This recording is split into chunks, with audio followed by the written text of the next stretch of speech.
ಎಲ್ಲರಿಗೂ ನಮಸ್ತೆ. ಋಷಭ ರಾಶಿಯ ವಾರದ ಭವಿಷ್ಯವನ್ನ ನಾವು ಇವತ್ತು ನೋಡೋಣ.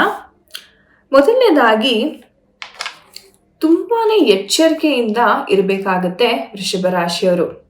ಕಣ್ಣಿನ ದೃಷ್ಟಿ ಅಥವಾ ಈವಿಲ್ ಐ ಅಂತ ನಾವೇನು ಹೇಳ್ತೀವಿ, ಅಥವಾ ನೀವೇನೇ ಒಂದು ಕೆಲಸ ಕಾರ್ಯಕ್ಕೆ ಕೈ ಹಾಕಕ್ಕೆ ಹೋದ್ರೂ ಜನರ ಒಂದು ದೃಷ್ಟಿ ಅಂತಕ್ಕಂಥದ್ದು ನಿಮ್ಮ ಮೇಲೆ ಇರುತ್ತೆ. ಸ್ವಲ್ಪ ನೆಗೆಟಿವಿಟಿ ಅಂತಕ್ಕಂಥದ್ದು ಇಲ್ಲಿ ಕಾಡುತ್ತೆ. ಈ ಒಂದು ಅಮಾವಾಸ್ಯೆಯ ದಿವಸ ಒಂದು ದೇವಿಯ ದೇವಾಲಯಕ್ಕೆ ಹೋಗಿ ಒಂದು ನಿಂಬೆಹಣ್ಣಿನ ದೃಷ್ಟಿಯನ್ನ ದಯವಿಟ್ಟು ತೆಗೆಸ್ಕೊಂಡು ಬನ್ನಿ.